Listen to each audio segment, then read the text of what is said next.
Campaign 2020 is sponsored by Wisconsin Hospital Association, Quick Trip, Wisconsin Counties Association, Wisconsin Realtors Association, and Wisconsin Operating Engineers Local 139.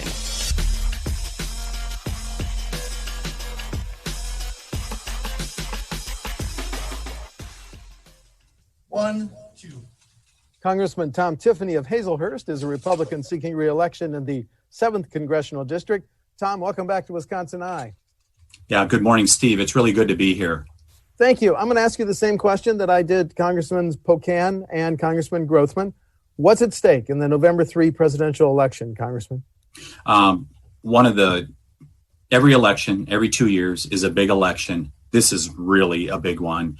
And, I think you see it personified with the Supreme Court decision that's going to come up here. It really is very significant what is going to happen here. And I think it's a very clear choice between freedom and socialism. The one thing that I've noticed with the Democrat Party over the last decade since I've been in elected office is that socialism was never talked about, though we knew some of them really believed in that approach to governing. The mask is completely off now. You have a wing of the party, Bernie Sanders, which is ascendant, AOC, that whole group, and they're just flat out saying we are going to be a socialist country. So it's a choice between socialism and freedom. In 2016, your party, you were here in the Wisconsin legislature, not in Washington, but Mr. McConnell said we're not going to vote in a presidential election year. Why is it different? Why do you and other Republicans think that the Senate should vote on Mr. Trump's nominee, who he's going to announce tomorrow? I think the majority leader, Senator McConnell, made it very clear. When the Senate is controlled by the party who is not in the presidency, then you do not have a vote. And that goes all the way back to 1888.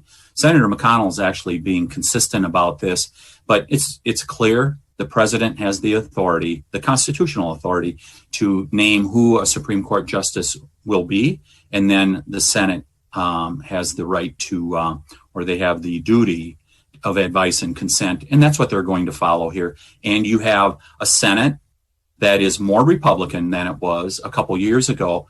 Obviously, voters saying that they support President Trump and the approach he was taking. Well, I learned something as we talked before this interview. Your district is 40% of the land mass of the great state of Wisconsin? Yeah, 40%? So double check that. I heard that secondhand, but right. Traveling it seems like it's half. So, so yes, that's what I heard is about 40% of the area of the state of Wisconsin. It's a great part of the state to be able to represent.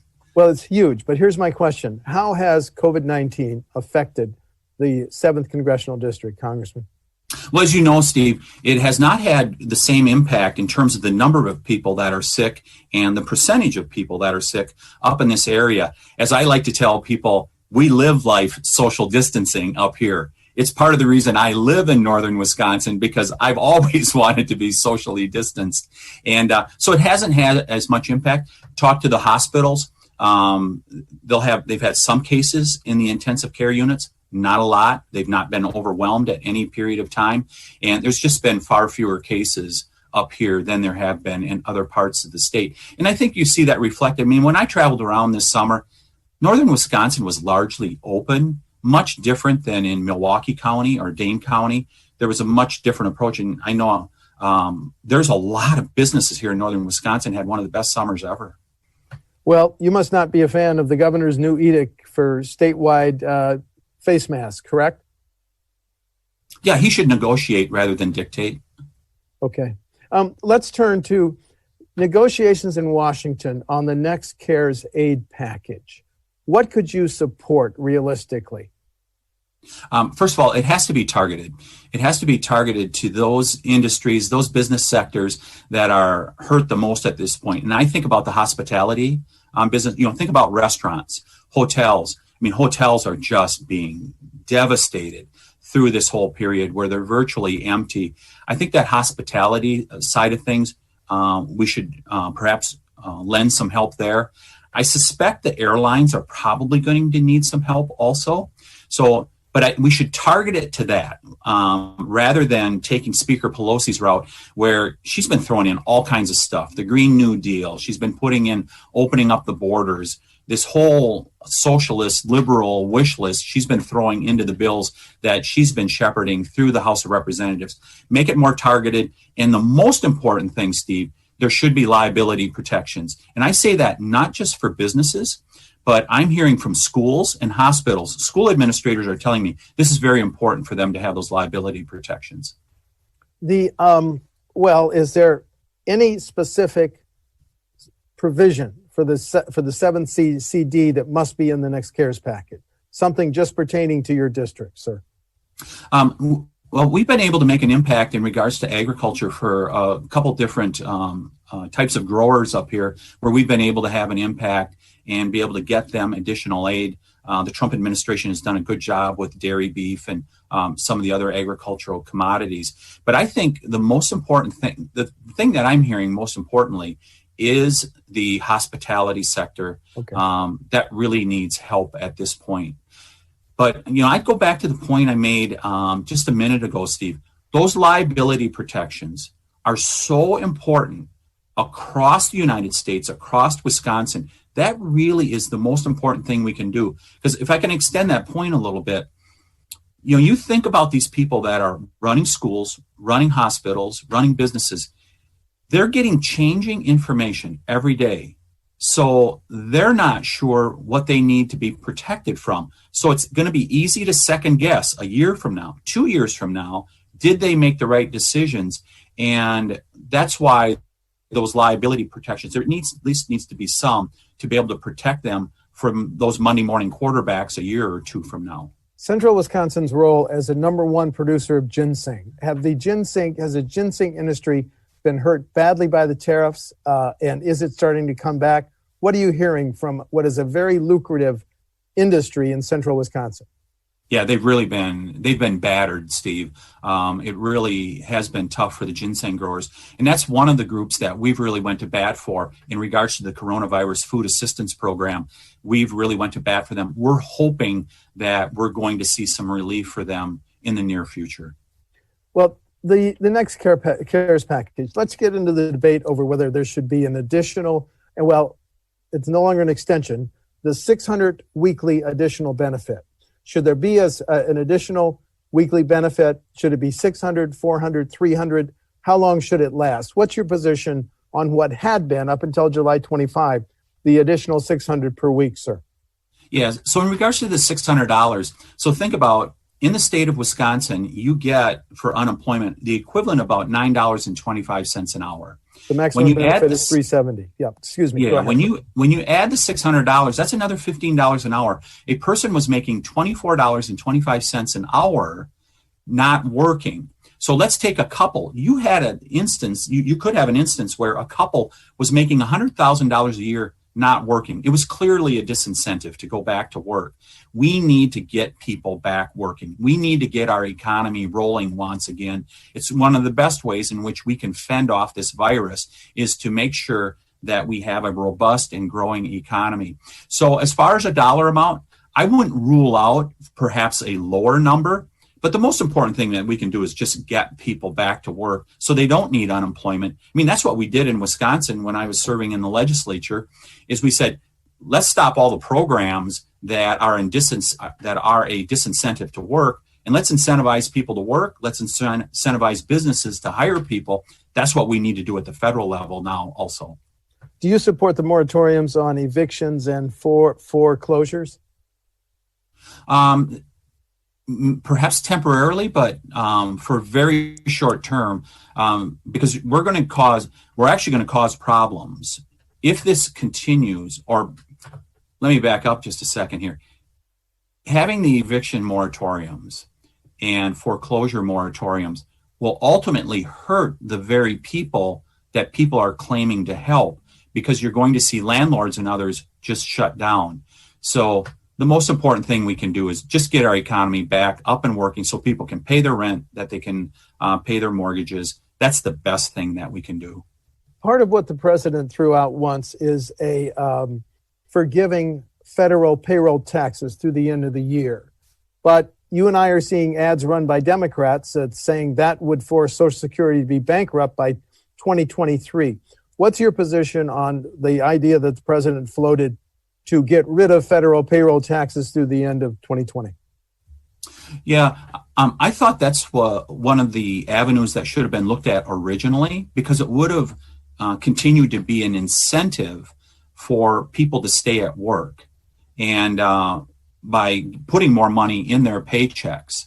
I thought that that was a good approach to take, but then you backfill the Social Security side of it. And that's all that needs to be done there, is backfill that Social Security that's being taken away on one side, make sure it gets backfilled so people can continue to have their Social Security and Medicare checks. And I fully support that Social Security and Medicare stay intact.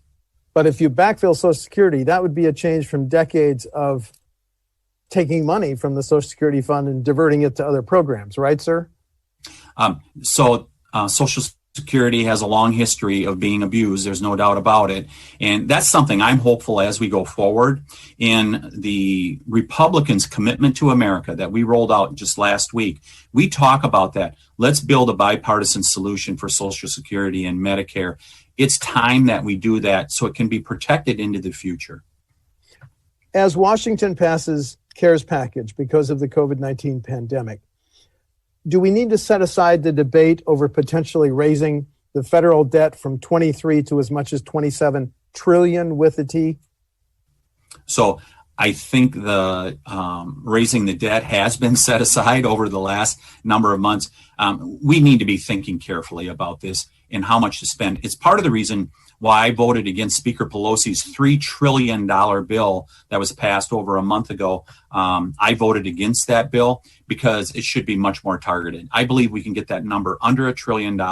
We need to make sure that we continue to have that bridge to get people through these difficult times. And that continues here over the next few months. But I believe we're getting closer and closer with the advent of a vaccine here in the horizon, perhaps in the near future, with the therapeutics that are out there that are being developed and being used, like remdesivir. I think we're closer to the end of the tunnel, and we don't want to bury ourselves too far in debt. And the most important thing to do is to make sure it's really targeted. I think we can get that price tag under $1 trillion. A follow-up on the pandemic. Are you troubled by Mr. Trump saying we could have vaccines on one date and the CDC's, the head of the CDC saying not until the second quarter or third quarter of next year? Who should the residents of the 7th CD believe? When you take a look at President Trump, I would trust him before I would trust what Joe Biden is saying. I mean, look at January 31st, President Trump, he shut down travel from China, the country that delivered this virus around the world from Wuhan, that with its origins in Wuhan. He stopped it. He stopped travel. Joe Biden criticized President Trump and continued to do for a month and a half, saying he should not have done that. President Trump took the right path. Joe Biden did not.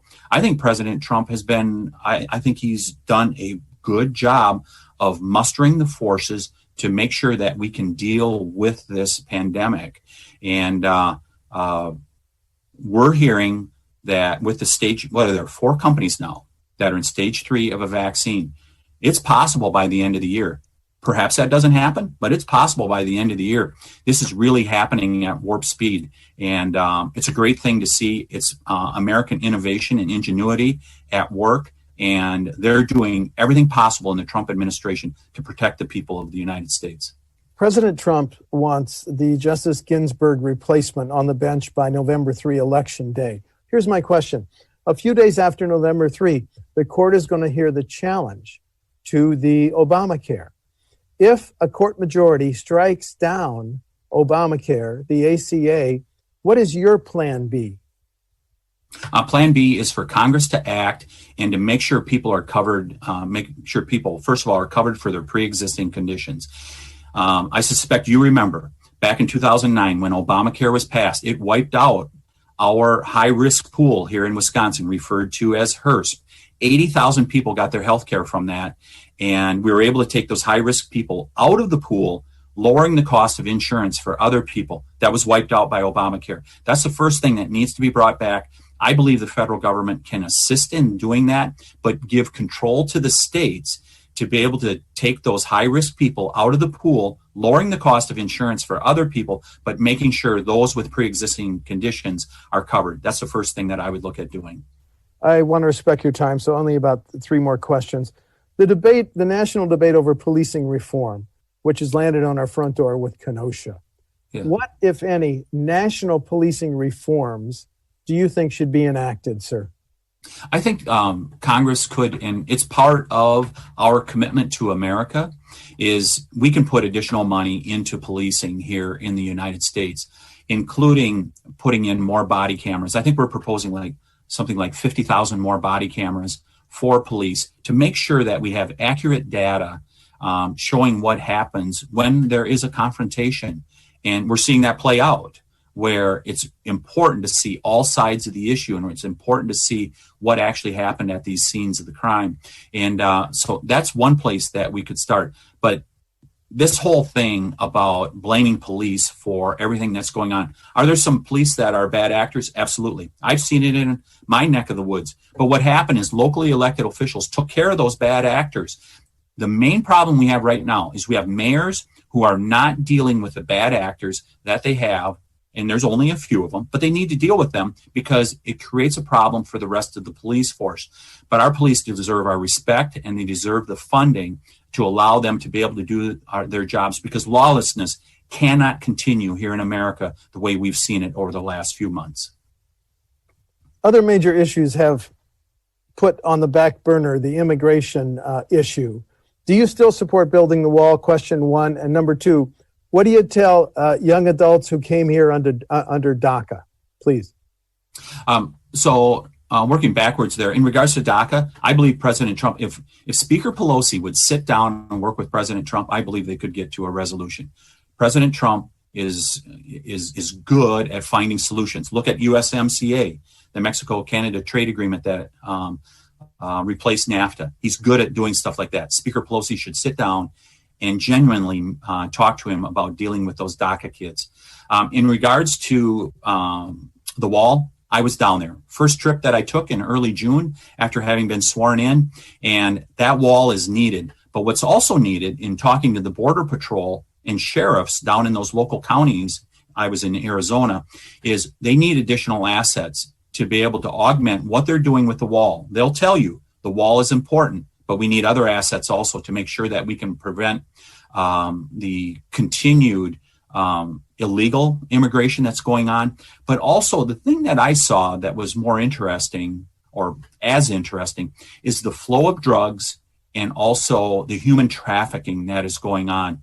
It is out of control on that southern border, and it affects us right here in Wisconsin, including in the 7th Congressional District.